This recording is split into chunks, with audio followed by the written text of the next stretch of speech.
नूह के समय हुई बाढ़ के कई साल बाद उसके बेटे शेम के वंशज में हुआ अब्राम। अब्राम ऊर नामक एक महान नगर में रहता था।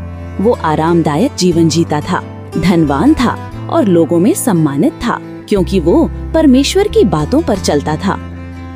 लेकिन एक दिन परमेश्वर ने उससे कहा, अपने देश, अपने लोगों और अपने पिता के घर को छोड़ दो और उस देश में जाओ जिसे मैं तुम्हें दिखाऊंगा। मैं तुझसे एक महान राष्ट्र बनाऊंगा और मैं तुम्हें आशीष दूंगा। हालांकि अब्राम को ये नहीं पता था कि वो कहाँ जा रहा है, फिर भी उसने आज्ञा मानी।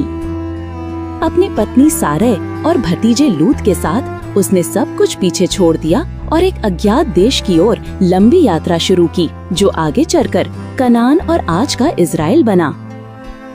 इस यात्रा के दौरान उसे अकाल, खतरे और निराशा का सामना करना पड़ा, लेकिन जहाँ भी वो रुका वहाँ उसने वेदियाँ बनाई और परमेश्वर की आराधना की। कई साल बीत गए, अब्राम और सारे वृद्ध हो गए, पर उनके कोई संतान नहीं थी। परमेश्वर बार बार अब्राम से वादा करता रहा कि वो बहुत सी संतानें देगा, लेकिन समय बीतता गया और सारै बांझ ही रही। संदेह में घिरी सारै एक योजना बनाई। उसने अब्राम से कहा कि वो उसकी मिस्री दासी हागर से संतान उत्पन्न करे। पत्नी के प्यार से अब्राम ने सहमति ले दी और शादी के बाद हागर गर्भवती हो गई। लेकिन गर्भवती होने के बाद घर में तनाव बढ़ गया। सारै ने हागर के साथ कठोरता से व्यवहार किया और हागर भागकर जंगल में चली गई। वहाँ परमेश्वर के एक स्वर्गदूत ने हागर को पाया और कोमलता से कहा, लौटकर सारै की अधीनता में रहो, तुम्हें एक पुत्र होगा और उसका नाम इश्माइल रखना, क्योंकि परमेश्वर ने तुम्हारी पीड़ा को सुना है। हागर ने आज्ञा मानी और इश्माइल का जन्म हुआ। फिर भी परमेश्वर ने स्पष्ट किया कि उसका वादा सारै के पुत्र के माध्यम से पूरा होगा, हागर के पुत्र के माध्यम से नहीं। एक गर्म दोपहर को जब अब्राहम अपने तंबू के पास ममरे के बलूत के पेड़ों के नीचे बैठा था, उसने देखा कि 3 रहस्यमय पुरुष उसकी ओर आ रहे हैं। वो उन्हें स्वागत करने दौड़ा और अपने परमेश्वर और उनके 2 दूतों को उसने स्वागत किया।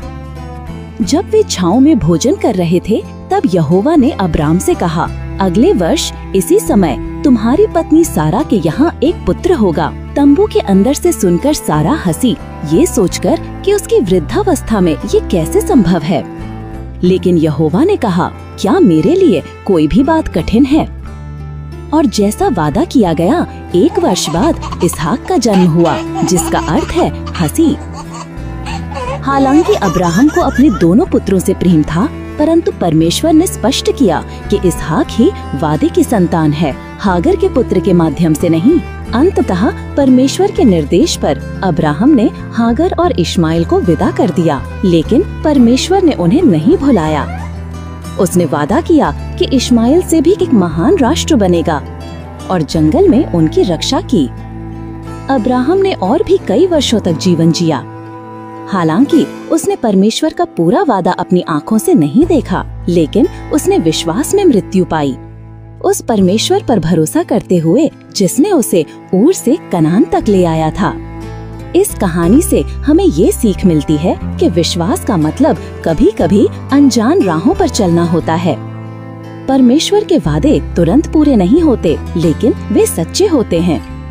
जब हम गलती भी करते हैं, जैसे हागर के मामले में, तब भी परमेश्वर करुणा दिखाता है और हमारे द्वारा कार्य करता है। परमेश्वर के लिए कुछ भी असंभव नहीं है।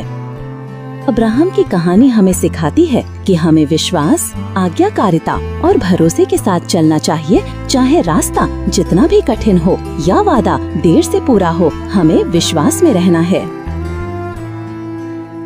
हेलो मेरे प्रिय भाई बहनों, बाइबल के अनोखे कहानियों को देखने के लिए इस चैनल को सब्सक्राइब करें।